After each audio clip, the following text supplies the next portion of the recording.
హరే కృష్ణ. భౌతిక జగత్తు సృష్టి జీవాత్మల గురించి చెప్పుకుంటూ ఉన్నాము.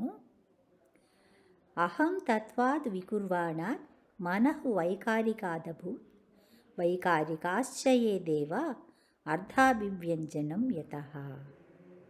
పరిశుద్ధమైనటువంటి జీవాత్మ తన వాస్తవమైన ఆధ్యాత్మిక అస్తిత్వంలో ఉన్నప్పుడు భగవంతుడి నిత్య సేవకుడిగా తన యథార్థమైన స్థితిని గురించి తెలుసుకుని ఉంటుంది. అటువంటి శుద్ధ చైతన్యంలో ఉన్న వాళ్ళందరూ ముక్తులు.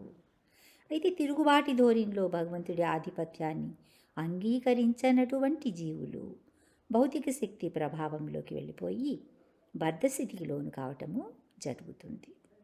భౌతిక శక్తి ప్రకటితం కాగానే భగవంతుడి చూపుతో యాక్టివేట్ అయినటువంటి మహత్తత్వము మిథ్యాహంకారంగా మార్పు చెందుతుంది. అది 3 దశలుగా ఉంటుంది అని చెప్పుకున్నాము. కాజ్ ఎఫెక్ట్ అండ్ డూవర్ లాగా అని. ఈ ఫాల్స్ ఈగో మళ్ళీ త్రిగుణాలుగా ప్రకటితమవుతుంది. అంటే సత్వగుణం కలయికతో అది మనసుగా మారుతుంది. మన కంటికి కనిపిస్తున్నటువంటి జగత్తును నియంత్రించే ఆ దేవతలందరూ కూడా దీనికి సంబంధించిన ప్రోడక్ట్స్ అని చెప్పాలి. అదే మిథ్యాహంకారం రజోగుణంతో ఇంటరాక్ట్ అయినప్పుడు ఇంద్రియాలు దాని ఫలంగా ఏర్పడతాయి. తైజసాని ఇంద్రియాణి ఏవ జ్ఞానకర్మమయాని చ. ఈ కారణంగా ఫిలసాఫికల్ స్పెక్యులేటివ్ నాలెడ్జ్ అంటారంటే కల్పనలతో కూడినటువంటి తత్వజ్ఞానం, ఇంకా కామ్యకర్మలు, ఇవి ఫలితాలుగా వచ్చాయి. ఈ మిథ్యాహంకారము ప్రధాన కార్యం ఏంటంటే భగవద్భావన రాహిత్యం. అంటే గాడ్లెస్నెస్ అంటాం కదా. భగవంతుడి నిత్య సేవకులము అనే సహజ స్థితిని మర్చిపోయి స్వతంత్రంగా ఆనందాన్ని అనుభవించాలి అని కోరుకున్నప్పుడు 2 విధాలుగా వర్తిస్తారు. మొదటిది తన లాభం కోసం లేదా తన ఇంద్రియ భోగం కోసం కర్మలు చేయటం. ఆ మూడ్లో చాలా కాలం పాటు అటువంటి కర్మలు చేస్తారు. చేసినప్పటికీ ఫలితం లేకుండా భంగపడిన తర్వాత మెంటల్ స్పెక్యులేటర్స్ అవుతారు. అంటే సిద్ధాంతపరమైన తాత్విక జ్ఞానాన్ని గురించి కల్పనలు చేయటం. అది ఎంతవరకు వెళ్తుంది అంటే తమను తాము భగవంతుడితో సమానంగా భావించుకుంటారు. మూఢులైన బద్ధజీవులను బంధించటానికి మాయాశక్తి వేసేటటువంటి చివరి వల అన్నమాట అది. ఫాల్సీగో ఇన్ఫ్లుయెన్స్తో కలిగినటువంటి అంటే విస్మృతి అంటాం కదా, ఫర్గెట్ఫుల్నెస్. ఈ బద్ధాత్మలు ఉన్నారే ఆ వలలో, ఆ ట్రాప్లో ఇరుక్కుంటారు. అసలు ముక్తాత్ములైన జీవులు బద్ధాత్ములుగా ఎందుకు మారుతున్నారు? దీని నుండి తప్పించుకోవాలి అంటే ఒక్కటే మార్గం, పరమసత్యము లేదా పరతత్వం గురించి ఆ తాత్విక కల్పనలు చేసే అలవాటుని మానేయాలి. ఇదొక్కటే మిథ్యాహంకార పట్టు నుంచి బయటపడడానికి ఉత్తమమైనటువంటి సాధనం. అహంకారులు ఎప్పుడు కూడా అసంపూర్ణులుగా ఉంటారు. వాళ్ళు చేసే ఊహాకల్పనలతో భగవంతుడు ఎన్నటికీ అనుభూతము కాబోడు. భక్త్యామాం అభిజానాతి అన్నాడు కదా కృష్ణుడు. భక్తులు అంటే శుద్ధ భక్తులు. ఇది ప్రామాణికులైన మహాజనులకు ప్రతినిధులుగా ఉన్నటువంటి వాళ్ళు శుద్ధ భక్తులు. బద్ధజీవులను నిత్యబద్ధ జీవులు అంటున్నారు. ముక్తులై భగవంతుడితో కూడి నివసిస్తున్నటువంటి జీవులు నిత్యముక్తులైనట్లుగానే భౌతిక జగత్తులోని అనేక లోకాల్లో పరిభ్రమిస్తూ భ్రాంతితో కూడిన జీవులు నిత్యబద్ధ స్థితిలో ఉంటారు. నిత్యం అంటే శాశ్వతంగా ఉండేటటువంటి. ఆ విధంగా మాయాశక్తి బంధనాలలో చిక్కుకుని ఉన్న జీవులు తప్పించుకోవడం అసాధ్యం.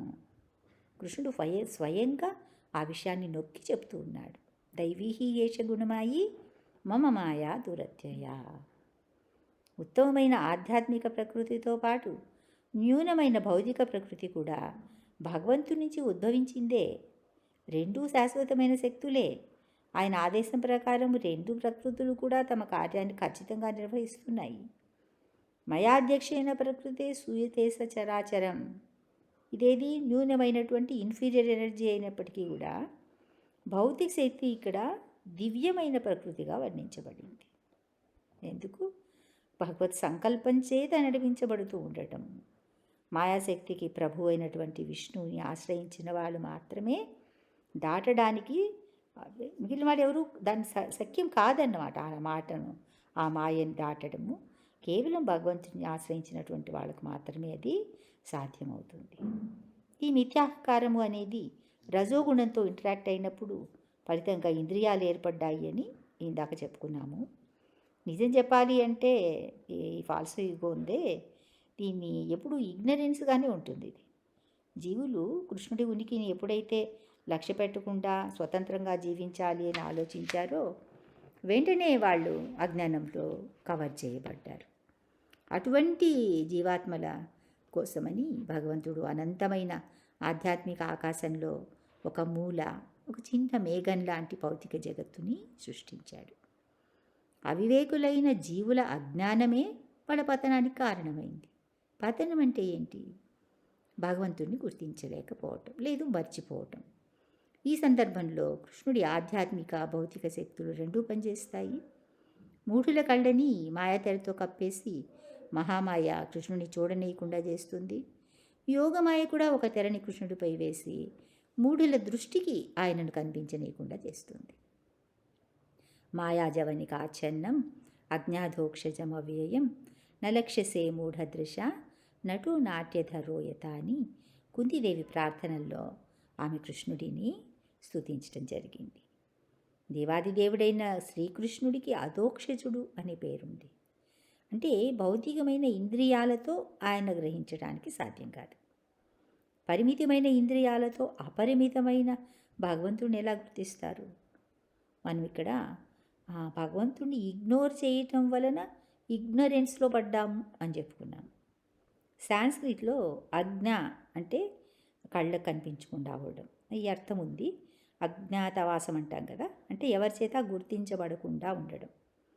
ఆ విధంగా భగవంతుని గుర్తించలేని స్థితిలో ఉన్న మూఢులను అజ్ఞాని అంటారు. అంటే అజ్ఞానంతో ఉన్నవాళ్ళు అని అర్థం. చూడండి, సాంస్క్రిట్లో ఎంత చక్కగా పదాలు కూర్పు ఉంటుంది. ఇది మిథ్యాహంకారము సత్వగుణంతో ఇంటరాక్ట్ అయినప్పుడు మనసుగా మారుతుందని, అదే మిథ్యాహంకారం రజోగుణంతో ఇంటరాక్ట్ అయినప్పుడు ఇంద్రియాలు ఏర్పడతాయని చెప్పుకున్నాం కదా. స్థూల పదార్థం కంటే ఇంద్రియాలు, ఇంద్రియాల కంటే మనసు, మనసు కంటే బుద్ధి, బుద్ధి కంటే ఆత్మ ఉన్నతమైనటువంటివి. ఆ విధంగా తీసుకుంటే మైండ్ అనేది సెన్సెస్కి మాస్టర్ అన్నమాట. కానీ మంచి ఏమంటాం, జెంటిల్మెన్ మాస్టర్ కాదనమాట, కన్నింగ్ మాస్టర్. టక్కరి మనసు అంటారు, దీన్ని నమ్మడానికి లేదు. బుద్ధికి అణిగిమణిగి ఉండాల్సినటువంటి మనసు ఇంద్రియాలని తన కంట్రోల్లోకి తీసుకుని వాటిని ఆడించటమే కాకుండా బుద్ధిని కూడా నియంత్రించాలి అని ప్రయత్నిస్తుంటుంది. గోస్వాములుగా జీవితాన్ని మలుచుకోవాల్సినటువంటి వ్యక్తులు గోదాసులైపోయి పతనం చెందటానికి కారణం ఏంటి అంటే చంచలమైన ఈ దొంగ మనసే. దీని చుట్టూ ఎప్పుడూ ఎన్నో డిస్ట్రాక్షన్స్ ఉంటూ ఉంటాయి. భగవంతుడి ఆధ్యాత్మిక శక్తిని పరాప్రకృతి అంటారు. అపరాప్రకృతి అనబడే భౌతిక శక్తికి పరంగా పరాప్రకృతి వర్తిస్తూ ఉంటుంది. శాశ్వతులుగా ఈ పరాప్రకృతికి సంబంధించిన జీవాత్మలు బద్ధాత్మలుగా భౌతిక జగత్తులో చిక్కుకుపోవడానికి కారణము మిథ్యాహంకారం. అహం అనేది వ్యక్తిగతమైనటువంటిది, సహజమైన గుర్తింపు.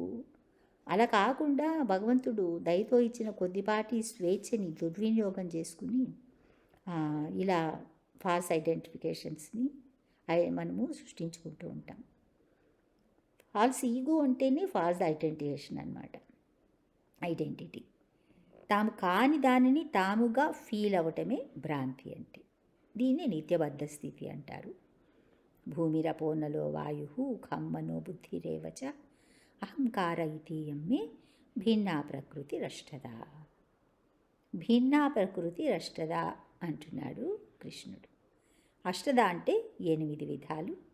సనాతనమైన దివ్యమైన తన రూపాన్ని కోల్పోయినటువంటి జీవాత్మ పంచభూతాత్మకమైన స్థూల శరీరాన్ని, అంటే భూమి, జలము, అగ్ని, వాయువు, ఆకాశము, తర్వాత మనసు, బుద్ధి, అహంకారం, వీటితో కూడినటువంటి సూక్ష్మ శరీరాన్ని పొందుతుంది. భగవద్ జ్ఞానాన్ని తెలుసుకున్నటువంటి వాళ్ళు మాత్రమే పరమపురుషుడైన దేవాదిదేవుడొక్కడే సర్వకారణ కారణుడు, పరమభోక్త, పరమనీయంత అని గ్రహించగలుగుతారు. తగిన వాళ్ళు ఈ భౌతిక ప్రపంచము జీవులు అనుభవించటానికే అని భావిస్తూ మిథ్యాహంకారంతో నేను నాది అనే భ్రాంతిలో కొట్టుకుపోతూ ఉంటారు. ఇది పద్ధతి కాదు, వాస్తవం కాదు. మామేకం శరణం వ్రజ అని కృష్ణుడు ఆదేశిస్తున్నాడు. సంపూర్ణ శరణాగతితో భగవంతుడిని ఆశ్రయించి ప్రామాణికులైనటువంటి ఆచార్యులను సేవిస్తూ వారి నుండి భగవత్ జ్ఞానాన్ని శ్రవణం చేయటం ద్వారా మాత్రమే శ్రీకృష్ణ భగవానుడు అనుభూతుడు కాగలుగుతాడు. భాగవతము, భక్తులు, ధర్మకోవిదులు తమ జీవితమే ఒక పాఠంలాగా మలుచుకున్నవారు అయినటువంటి 12 మంది మహాజనులను గురించి పేర్కొంది. వీళ్ళందరూ కూడా భాగవత ధర్మం గురించి తెలుసుకున్న వాళ్ళు. వాళ్ళెవరు? 12 మంది. స్వయంభూ అంటే బ్రహ్మదేవుడు, నారద నారదముని, శంభు శివుడు, కుమారాస్ అంటే 4 కుమారులు ఉన్నారు కదా. తర్వాత కపిలుడు అంటే కపిలముని, కపిలదేవ ఉన్నారు కదా, దేవహూతి కుమారుడిగా వచ్చారు ఆయన. తర్వాత మనువు, మనువుల్లో మొదటి మనువు స్వయంభూ మనువు. ఈయనని బ్రహ్మని స్వయంభురు అన్నట్లే ఈ మొదటి మనువుని స్వయంభూ మనువు అంటారు. తర్వాత ప్రహ్లాదుడు అందరికీ తెలుసు. జనకుడు, జనక మహారాజు, భీష్ముడు, భీష్మ పితామహులు, ఇంకా బలిచక్రవర్తి, వయాసకి, వయాసకి అంటే సుఖదేవ గోస్వామి, తర్వాత యమధర్మరాజు. ఈ 12 మంది మహాజనులలో బ్రహ్మచారులు ఉన్నారు, గృహస్థులు ఉన్నారు, సన్యాసులు కూడా ఉన్నారు. భాగవత ధర్మాన్ని ఆచరించడానికి ఇవేవి ఆటంకం కాదు.